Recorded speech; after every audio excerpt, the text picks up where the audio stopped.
Hello and welcome to my channel.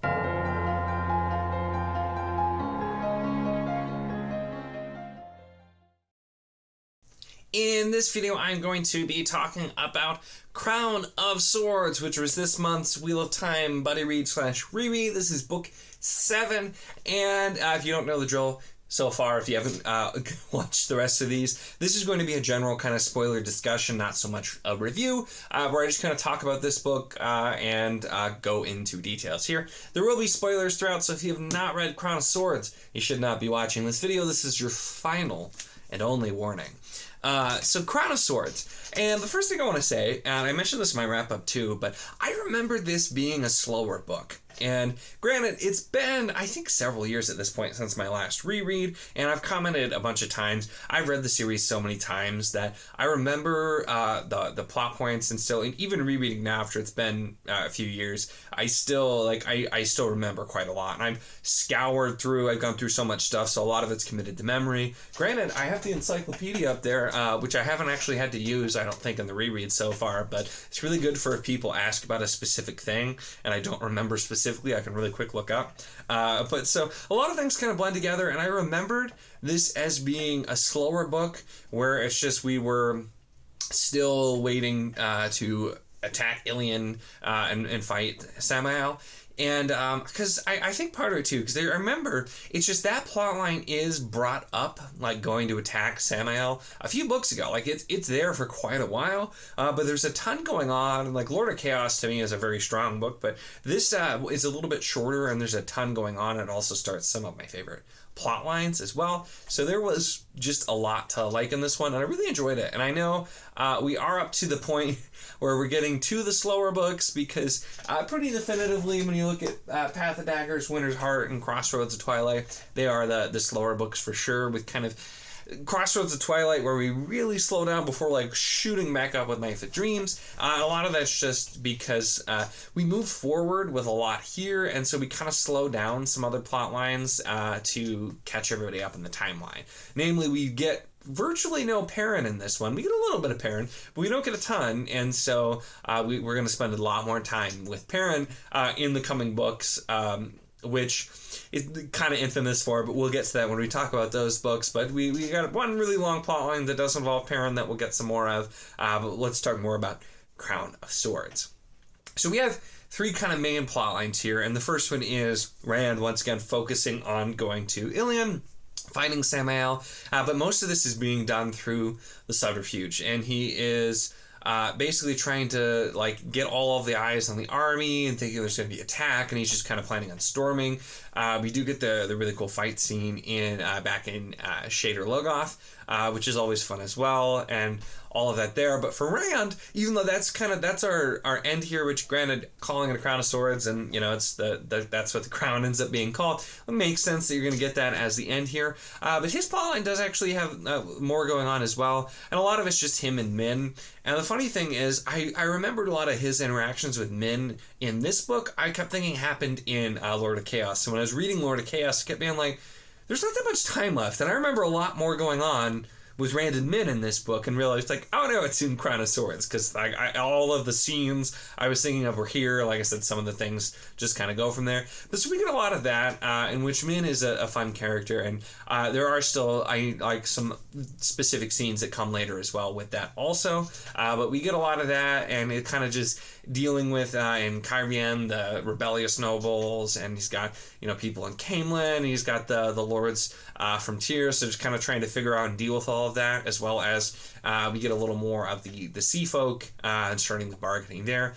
So there's that part. We do of course have the Saladar plotline with Egwene, who is the new Amerlin, and kind of like moving forward, trying to navigate that, trying to figure out how to play the different powerful Aes Sedai, whether they're sitters or like Shiriam's group, off of each other, and that kind of thing. And this is where like probably my least favorite plotline in this book. I love where the plotline goes. There are some absolutely phenomenal moments later, and so I think that's just I'm really looking forward to. When I used to read the series and reread the series before the final books were out, I'm like, man, I kind of don't like this plotline as much. But then after getting the final books, and reading through those multiple times too, it's like I know the heights it's going to get to, and so that's where I'm really excited for it too. And which, granted, a lot does happen.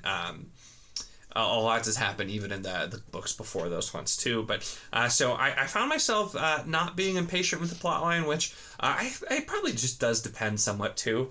I think some of it is audio has made me less impatient with some of the plot lines, maybe just because I'm listening, not necessarily reading it, because there definitely were times when I was going through, and I used to read this like annually, so that was probably too often, because then when I'm on a plot, I'm like, I want to get to the next chapter because I know what happens in the next chapter. So some of it could just be I've taken a long enough time between this time that not everything is really fresh in my head, so that probably helps out as well. But yeah, so that plan gets a lot better. But my favorite plot line here, and it starts out where it's the reasons why Matt is my favorite character. A lot of it is the plot lines that start here.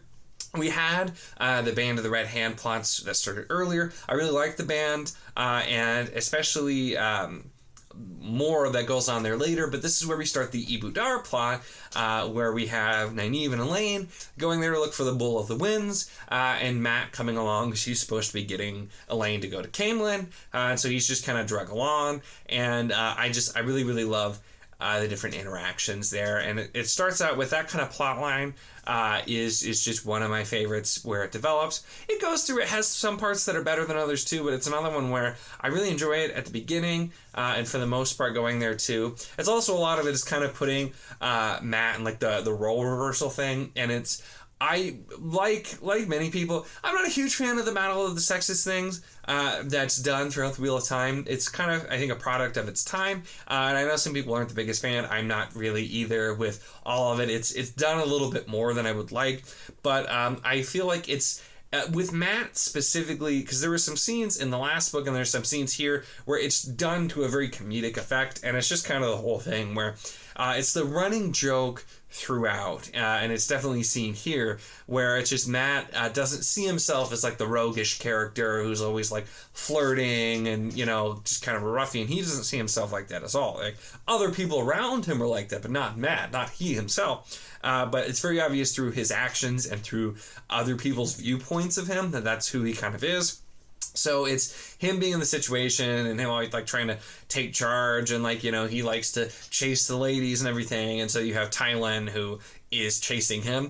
Now there's definitely like some of the ways it's done here are like a little bit problematic, where if you look at it in that vein, which I don't think is really how it's intended necessarily. I think it's just supposed to be that juxtaposition where it's like, you know, he's just uncomfortable because someone's doing the chasing and not him, and that's why. Although I will admit, because I can imagine some people would probably have an issue with the way it's specifically written, just with like Tylen not taking no for an answer, which Matt has never gone to that degree either. But it is still kind of like, I don't know. It's the juxtaposition I do think there's some humor in.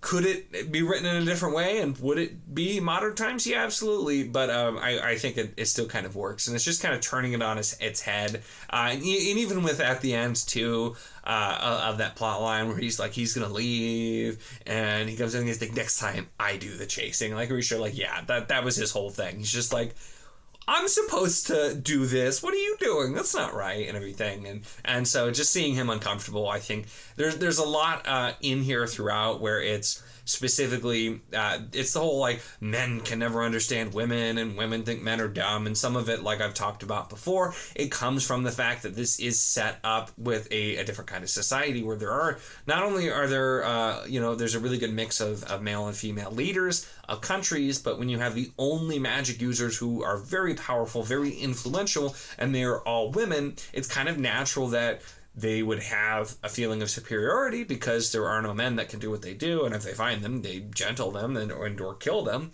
And so it makes sense with that kind of setup.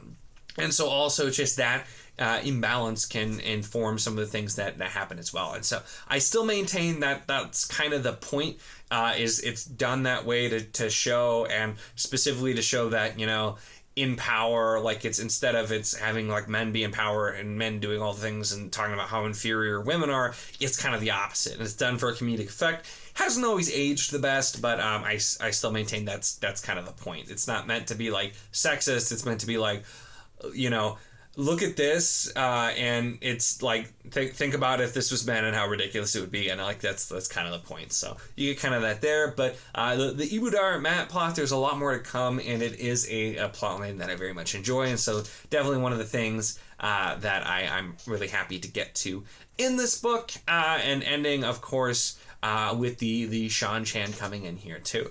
And for kind of some of the smaller plot lines as well, we had some big things happening with, you know, the Shan Chan coming into Empedisia and attacking the center of the Children of the Light, and Morghese being able to finally escape. You know, Petronile is killed very suddenly and abruptly, and I know there was somebody in Discord who was reading for the first time. They were like, did that really just happen? And I'm like, I love it, because it is, even reading it and having read it before, it's just so sudden the way that it's done, and kind of seeing the Children of the Light and how they work and the different factions, and knowing that we also have Darkfins there too, and all the different pieces going on. It's just really, we're going to get a lot more of the small and side plot lines in the next coming books too. And that's one of the reasons it's a little slower. We're slowing down the major plot lines so that we can focus on some more side stuff, which, you know, it does slow it down, but there's a lot of the smaller plot lines that I really enjoy also. So that kind of is moving in that direction also. So there's a lot going on, basically, is what I'm getting at here. There's quite a lot happening, and we're starting to get ready for some big plots. And the plots that are being springboarded from this book that are kind of starting, there's some I really like and some I really don't. The Shido plot line, not one of my favorites, where that's going to be going in the next book, and I'm being vague for people who, if you're watching this and you've only read up to here, so that I don't spoil anything that's going to happen. But I'm not the biggest fan of that plotline. I do like the continuation of the Ibudar plotline, and I do like the continuation of the Saladar plotline. So those are big ones, and you know, Rand's always doing all kinds of stuff as well. So there's a lot going on. And like I said, I got through this book pretty quickly, and because it's one of the shorter books so far. I don't know if it's where it compares specifically. I don't remember the page count, but it's one of the shorter books. And some of the slower books coming up aren't the longest either, necessarily, besides Crossroads and Twilight is pretty long, unfortunately. But so got through it quickly, had a lot happening, and so I'm pretty excited here too. And I know, like, people don't like the artwork anymore, but I do. I just want to point out, like, I love this cover. It's like a lot that I love, but I will admit I don't understand what Rand is doing here with that kind of look, where it's just like, I don't know what's going on there. That is kind of an odd way for him to stand. I will admit that, but I just glanced over and saw the book. That's what made me think of. But I really like the cover, though. I love the Wheel of Time artwork. I wish we had more classic artwork like that. I know it's kind of out of style, but I'm still a big fan. So those are kind of the big things with Crown of Swords. I could always talk for like an hour about any given book, so I try really hard to limit myself. But let me know what are your kind of favorite things or like least favorite things. You know, what did you like, dislike about this book? I was going to say if you've read it, but once again, I hope you're not watching this video if you haven't. So I know there are, a few people who are kind of sticking around for the buddy read. We haven't had a ton, but I'm seeing it through to the end. I kept myself from doing a Wheel of Time reread for a while because there's a lot of other things to read. Audio has also helped so that it's not slowing me down significantly, but I've been having a really great time with it still. And I do look forward to continue. So yeah, let me know your thoughts on Crown of Swords, Wheel of Time, all that kind of thing. Any of the things that I said. Make sure to give the video a like if you enjoyed it. Check the link in the description. As always, for the Wizardly Duo Discord, if you want to chat books, whether this book, other books, any books, really anything at all, it is a lot of fun and we would love to have you. And of course, if you enjoy my content, make sure to subscribe.